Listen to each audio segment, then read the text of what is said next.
The newsroom. Yes, it's time for The World This Week, 7 days, 4 Paris-based correspondents, and with us is Anne Bagameri of the International Herald Tribune. How are you? Fine.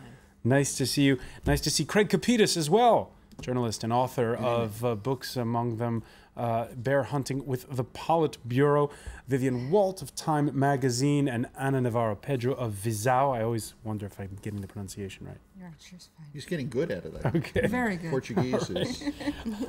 Enough of that already. The World This Week, where you can weigh in on the conversation on Facebook and also on Twitter. You can find us at François F24.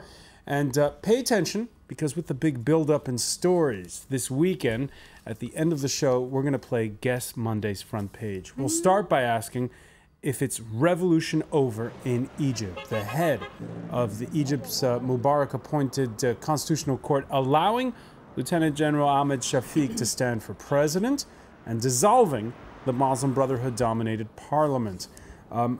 Vivian Walt, when you look at the story, the way it's unfolded this week, big build-up this Friday now, we're on the eve of the election, and it's, is it revolution over? I'm not sure about over, but certainly interrupted. However, it's been interrupted for several months, and in a way this was kind of foretold. It was always an unfinished revolution, and it was always very doubtful that the government, that the military would really yield real power. And I think this is what we're seeing. We're seeing a power grab by the military that looks like it's afraid to yield too much to the Islamists of the Muslim Brotherhood. And certainly it looks like the elections themselves will not be particularly something that will resolve the political situation. And what's interesting to see is the reactions, for instance, on Twitter, a lot of resignation. Ali Salate from Cairo simply posted this: revolution, to revolve in a circle until you reach the place you started in. Anne Bagameri, do you get a sense that people are just growing weary now? I haven't been to Egypt in at least 2.5 years before all of this started. I think people were weary before. I think there was a sense that one individual or a group of determined individuals really couldn't make a difference in Egypt, and that's probably what's closing back in now. And I think that's probably the saddest part of all of this.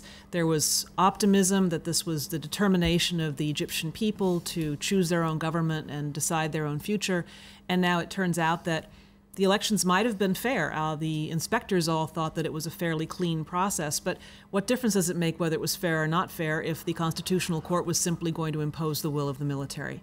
So if I were in Egypt right now, I'd be thinking, well, that was a waste. Now, reactions from the main candidates, a little bit difficult to read on the one hand.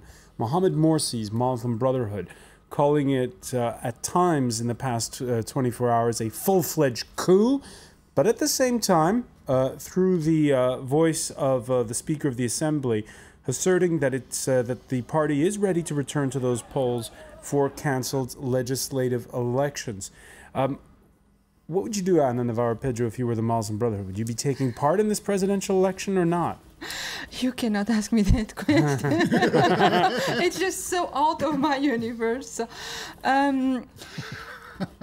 You know, I've said this before, but mainly here in France, for instance, most really sharp on edge specialists about Egypt always said the Muslim Brotherhood were really the important, they would say dangerous, movement to watch for, because it would be the one getting into power by elections, the only one who had the capacity to do it. And they always said once they would get into power, that would be something like in 1993 in Germany. This is what you could hear, you know, from specialists here in France, mainly off the record in some meetings. And some conferences. I don't know. It's extremely difficult right now. You can be very torn between two positions. One, you want democracy and you want the result of elections and the will of people to go ahead. And secondly, you know that the world is about to collapse into chaos. And this could be one of the points of collapse. So What do you do? Are you going to accept that we are on the brink on some military coup or whatever?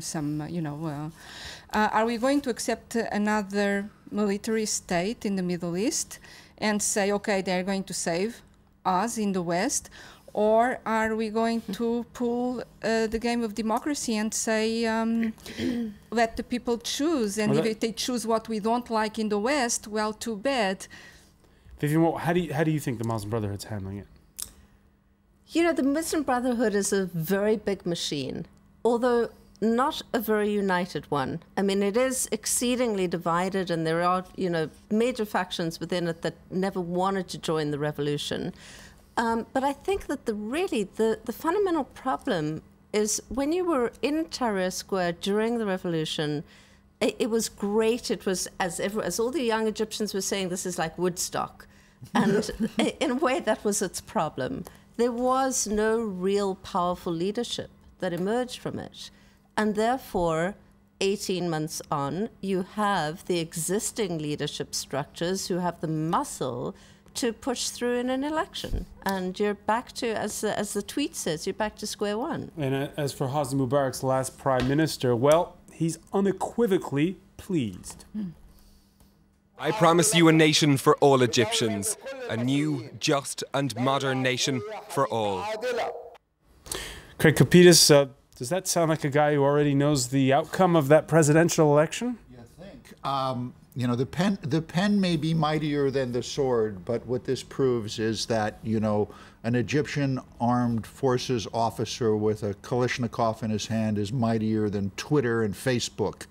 I like that Woodstock comparison. I think it's appropriate. Everyone was spending too much time for the past year and a half looking at the fuzzy, huggy, kumbaya aspect of all these people in the square, and that's legitimate. But there's a word here a word that hasn't been used. I haven't heard it used much since my days in Cold Warrior days in the Soviet Union.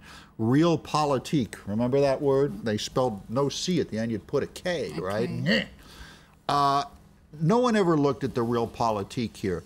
The theme that you bring up here, the theme that everyone is discussing about the military, this narrative has been discussed on this program, on other programs, in your newspaper, in Time, and my papers, for the past year and a half. There's no new here. We knew that these military officers were going to allow this to happen, just as we knew those who were at Woodstock knew that peace-loving brown rice was not going to exist forever. But it maybe did end the Vietnam War. Well, there were other reasons besides ending the Vietnam War. But you talk about realpolitik. Speaking in the company of her South Korean counterpart, the U.S. Secretary of State this Friday, putting Egypt's top brass, the ruling Supreme Council of the Armed Forces, the SCAF, on notice. Remember, the United States, huge provider of military aid to Egypt, regarding both the election and also the ruling earlier in the week that restores broad powers to arrest and detain on the part of those security forces. Concerned about recent decrees issued by the SCAF. Even if they are temporary, they appear to expand the power of the military to detain civilians and to roll back civil liberties. Was that as far as Hillary Clinton could go under the circumstances, Anne Bagger-Murray, or should the U.S. have been more forceful? Well, I think that'll come next. As you point out, the U.S. is still a large provider of weaponry to Egypt. She hasn't pulled out the money card yet. And never forget, the Americans have decided as a foreign policy that they are going to let the people decide. They're going to encourage former dictatorships to let the people determine their future. If Hillary Clinton came down now and said, all right, that's it, we gave it a shot, but it's just not going to work, and okay, we're going to bring in the Marines, that would be completely out of character for this administration. I think this administration probably has more patience, and it can only afford to have patience at this juncture. It's still fighting an expensive war in Afghanistan, and there's not a lot of money left in the U.S. coffers. They're going to have to try to persuade countries to do the right thing. And that was, I think, the first step. Hasn't been, by the way, the greatest of weeks for Hillary Clinton. She was disavowed by her own administration, but this on a different topic. Defense Department sources accusing her of spin when she depicted the return of Russian helicopters to Syria as a fresh delivery. Clinton getting it from all sides, with her Russian counterpart blasting that assertion, as well as the one by the State Department spokesperson that Moscow and Washington were, quote, continuing to talk about a post-Assad transition strategy in Syria. As for assertions that we are holding some sort of talks on the fate of Syria after Bashar al-Assad, I can repeat that this is not true. We don't get involved in overthrowing regimes, neither through approval of unilateral actions by the UN Security Council, nor by participation in any political plots. You hear Sergei Lavrov there. Does he have a point? I think he has a very big point. I think what he's pointing to is directly to the confusion that's not only affecting everyone who's trying to deal with Syria, but throughout the region. The icing on this cake of confusion and disconnect is another news item that came out in relation to this about these Russian helicopters that the American government is buying these Russian helicopters. And I heard this and I went, why would the United States government be buying these old and cumbersome Soviet gunships?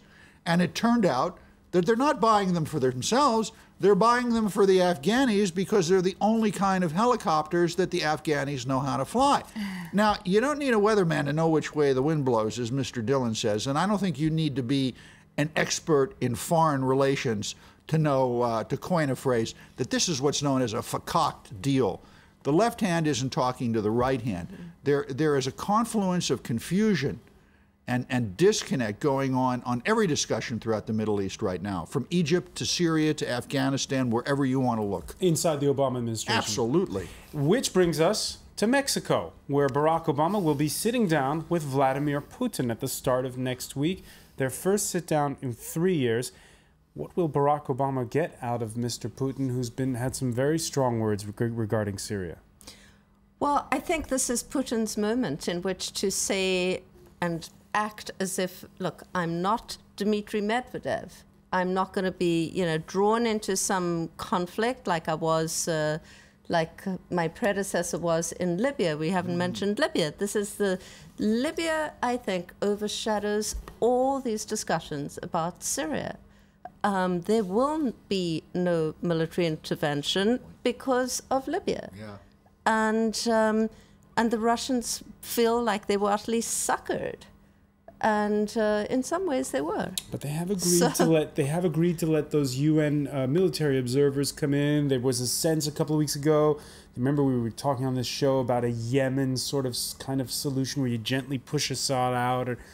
Is that all off the table now? Seems to me it is. I mean, it doesn't seem like there's much except for, tiny little scraps and pieces of the Annan plan left. But there isn't a day that goes by without, significant numbers of deaths. So I just don't see what there is for us to salvage out of it. I guess it's better than nothing. On Friday, on that point, the French foreign minister saying that Paris is considering providing communications equipment to Syrian rebels to encourage, quote, a stronger revolt against Assad, pointing to the fact that the Annan plan is not working. Inside Syria, the violence escalating, as Vivian was saying, dramatically. This is amateur footage posted from the internet this Friday from the city of Homs. The difference now, though, inside Syria, as we mentioned it just a moment ago, is the presence of those UN observers, but who are finding it hard to get around. The escalating violence is now limiting our ability to observe, to verify, to report, as well as assist in local dialogue and stability projects. Ana Navarro, Pedro, those UN military observers, what do they bring anything, you think, to? I don't know if they can, they're not bringing anything to the conflict. I don't know if they can bring reliable information to Western powers. That remains to be seen. I don't know about Putin. I think Putin does have a psychological problem with the West. He's so much stuck now into his displeasure and mistrust of the Western countries and powers that that seems to be a really big obstacle in this particular conflict. Secondly, let's not forget that Russia has the only only access point to Mediterranean through Syria, and they've sent troops into that little port of Syrian port this week. They've sent men over there and war material, but apparently for themselves. So I don't know what this means in military terms, but it's interesting to notice that. And thirdly, there is, I believe in the United States, mainly in United States American think tanks, there has been this idea that Iran might start pulling her support for Assad right now, because they are seeing, apparently, this is how the logic goes in Washington think tanks, they are seeing the conflict between Sunnis and Shia going so far through Syria that they don't think it's worth to let it spread any further by keeping huge support to Assad's regime. And very brief. So sorry, just to end it. So these are new things that might put Putin, you know, if he's isolated and not with Iran on the scene, that might change his. In one sentence, the new Vladimir Putin, it's his second time around as president, an ideologue or a pragmatist when he sits down with Obama? He's a Russian. Strach, power.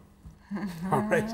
And on that note, we'll leave it there, but we'll be back with part 2 of The World This Week, and we'll show you how a French politician dodges a political bullet. Stay with us.